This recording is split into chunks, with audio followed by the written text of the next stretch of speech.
পাখি সংরক্ষণে জনসচেতনতা বৃদ্ধির লক্ষ্যে জাহাঙ্গীরনগর বিশ্ববিদ্যালয়ে অনুষ্ঠিত হলো পাখি মেলা। শিক্ষা প্রতিষ্ঠানটির শিক্ষার্থী ছাড়াও দেশের বিভিন্ন স্থান থেকে হাজারো পাখি প্রেমী সেখানে জড়ো হন। ছিল পাখি চেনা ও পাখি বিষয়ে চিত্রাঙ্কন সহ নানা আয়োজন।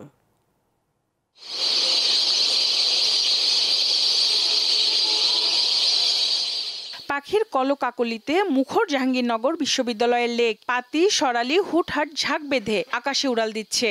আরও রয়েছে নিশিবক, শামুক, খোল ও ডাহুক।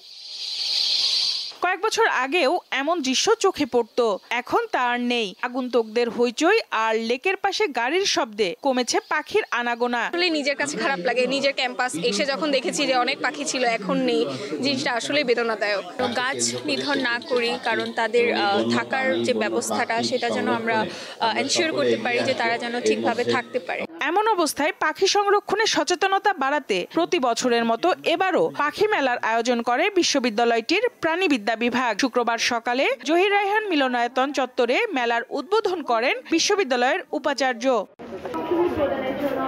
মেলায় পাখি বিষয়ক আলোকচিত্র প্রদর্শনী, শিশু কিশোরদের জন্য পাখির ছবি আঁকা প্রতিযোগিতা, টেলিস্কোপ ও বাইনোকুলার দিয়ে শিশু কিশোরদের পাখি পর্যবেক্ষণ, পাখির আলোকচিত্র ও আন্তঃবিশ্ববিদ্যালয় পাখি চেনা প্রতিযোগিতার আয়োজন করা হয়। পাখি দেখতে আসছি পাপার সাথে। গণসচেতনতা অত্যন্ত জরুরি। গণসচেতনতা তৈরি হলে আমরা যে যার অবস্থা থেকে সচেতন ভূমিকা পালন করব।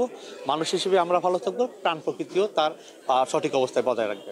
এবছর মেলায় big bird Bangladesh award, scientific publication award, conservation media award ও স্পেশাল রিকগনিশন অ্যাওয়ার্ড প্রদান করা হয়। দীপ্ত, বার্তা কক্ষ।